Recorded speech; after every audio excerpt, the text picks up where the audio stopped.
Welcome back to another explainer. I'm sitting right here at my desk, looking at my digital screen. I've just logged into the Cambridge marking portal, and my live counter for ScriptSmart today is sitting at 0. Right next to it is my mark verification meter. Today, we are pulling back the curtain on something huge. We're diving deep into the rigorous grading process behind the Cambridge Arabic Language 8680 paper. Specifically, we're going to look at Paper 4, Section 1. This is the section featuring passage-based questions with a stimulus text. We've got our hands on the actual mark schemes, the principal examiner reports, and the syllabus breakdowns. I want to show you exactly what happens the second an Arabic exam script hits my grading desk. We're going to explore how a student's answer climbs up into those top-tier marking bands, and conversely, exactly why some answers drop right into the failing thresholds. It is an absolutely fascinating process, so let's just jump right in and unpack the methodology. Now, I want you to think about the number 15. This specific stimulus passage section accounts for approximately 15% of the total marks in Paper 2. So this isn't just a minor section. This is a massive, high-stakes battleground for candidates. Honestly, from what I see on the marking desk every single day, this 15% is very often the deciding factor between securing an A-star and dropping down to a B. Seeing how a student handles this specific section really dictates their entire academic trajectory for this qualification. It's make or break. So here is our roadmap for today's explainer. First, we'll look at the anatomy of the mark scheme. Second, we have a pure clash between two student archetypes, Alex and Sam. Third, a methodology masterclass. Fourth, an interactive live marking audit. And finally, number 5, the final grading strategy. All right, let's dive into Section 1, the anatomy of the mark scheme. This is what happens in the very first seconds of grading.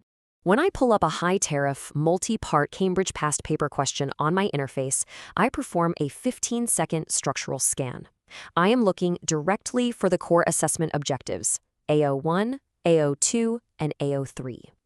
And based on the principal examiner reports, there are 3 fatal errors that immediately stand out and force me to drop a candidate's score. Number 1 is confusing cause and effect within the passage narrative. Number 2 is failing to quote the source text as evidence. If you aren't quoting the text, you aren't proving your point. And number 3 is providing generic answers that completely ignore the specific cultural or linguistic context of the passage. Look, if a student gives me a memorized, generic response instead of actively engaging with the actual Arabic text provided in the stimulus, their marks immediately drop into the failing thresholds. Let's break down the exact sentence structures that signal to me whether a student is passing or excelling. We have a 3-tier framework: descriptive, analytical, and evaluative. On the descriptive level, which is basically a C or D tier, candidates give me superficial breadth. They might just describe the text by saying something like, "The author uses adjectives." It's true, but it's shallow. Moving up to the analytical level requires logical reasoning. A student might write, "The author uses harsh adjectives to show the character's anger." Better, right? But if you want that A-star, you need the evaluative tier. This requires deeper justification. An A-star candidate writes, "While the passage initially presents a nostalgic tone, evaluating the author's specific use of harsh adjectives reveals an underlying critique of the cultural situation." Do you see the difference? The exact sentence structure you choose instantly signals to the examiner which tier you belong in. Moving right along to Section 2, the peer clash. Let's look at 2 classic candidate approaches to textual analysis.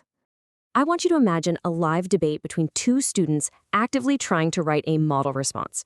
We'll call them Alex and Sam. Alex's strategy is to provide literal translations and massive, unorganized paragraph dumps of facts. Alex is practically saying, "Look at all these textbook definitions I know." But here's the problem. It lacks any real analysis of the passage's themes. I'm desperately searching for analysis, and it's just not there. On the flip side, we have Sam. Sam writes a beautiful Arabic prose filled with incredible vocabulary and flowery linguistic flair. But Sam dances completely around the core command word. Sam argues that the writing style is enough, completely failing to anchor those beautiful sentences to the specific prompt or provide direct textual evidence. So, as an examiner, I have to penalize both of them. Both archetypes are missing the top marks, just in entirely different ways.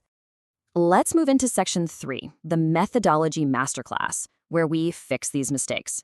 Let me step in as the chief examiner to correct both Alex and Sam. If they want to write a flawless top-band response, they have to use a very specific structural sequence demanded by the syllabus. Step 1, identify textual evidence from the stimulus passage. Step 2, construct a logical argument based squarely on that evidence. Step 3, analyze the precise linguistic devices the author used. Step 4, check that your interpretation actually aligns with the broader cultural and textual context of the passage. And Step 5, make evaluative conclusions about the author's intent. This sequence flawlessly reconnects the argument string. It is the absolute structural anchor required to reach that A-star tier. This brings us to a crucial concept in the grading process, which is the methodical analysis strategy. Here's a secret from the grading desk. Marks are awarded for showing a clear, systematic, analytical process and excellent use of textual evidence, even if your ultimate thematic conclusion differs slightly from the most common interpretation. Think about that. If you follow the rigorous sequence of identifying elements, applying literary principles, and citing evidence, you secure crucial method marks. You outsmart the marking desk because the methodology itself proves your high-level linguistic comprehension. Okay, time out. I'm going to push back from my desk and grab a quick sip of coffee. Before I grade this final model paragraph and show you the exact mistake that costs thousands of candidates their A-star, let's secure your own academic trajectory. Hit the subscribe button for Ace the Exams right now and turn on all notifications. Whether you are sitting for IGCSE, O-levels, AS, or A-levels, this is your direct channel to outsmart the marking desk. All right, coffee break is over. Let's get back to the scripts. Welcome to Section 4, our interactive live marking audit. I'm handing the digital grading pen over to you. We're doing a live, high-pressure workshop right now. Imagine a 60-second timer counting down on my screen. Challenge 1, doing a rapid data scan of a complex Arabic text matrix. Can you extract the core thematic argument the student is trying to make? And Challenge 2, spot the penalty.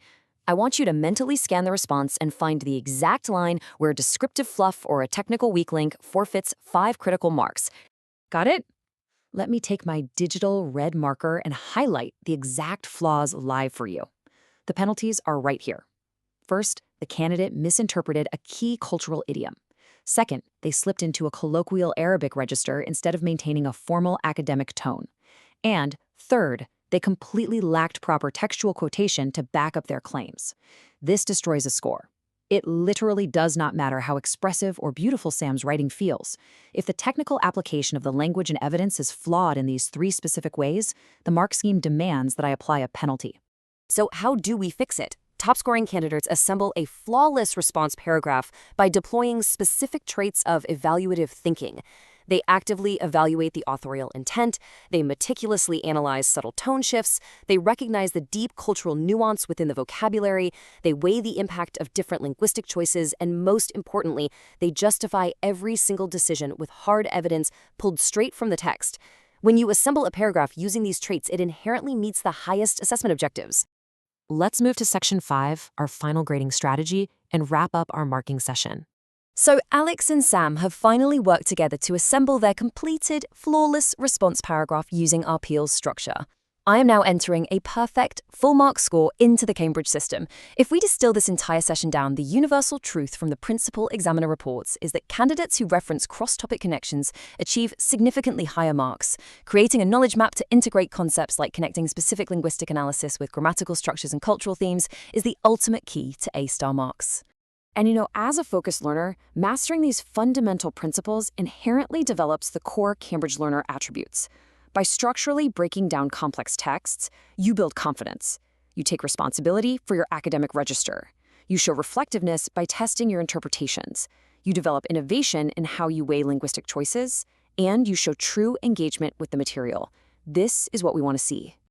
The marking truths we've uncovered today prove that methodical, evidence-based analysis will always beat unstructured flair. So, before you log off, I have a demand for you.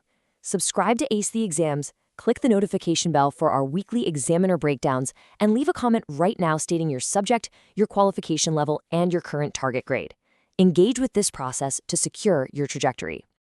I'll leave you with this final, provocative thought. Knowing that Menthad marks can save you, and knowing exactly how much structure matters to us at the grading desk, how will you systematically deconstruct your next complex past paper question? Are you going to just translate facts like Alex, or are you going to build a layered, textually supported argument that commands the top marking bands? The choice is yours. Thank you for joining me on The Explainer today, and keep that curiosity sharp.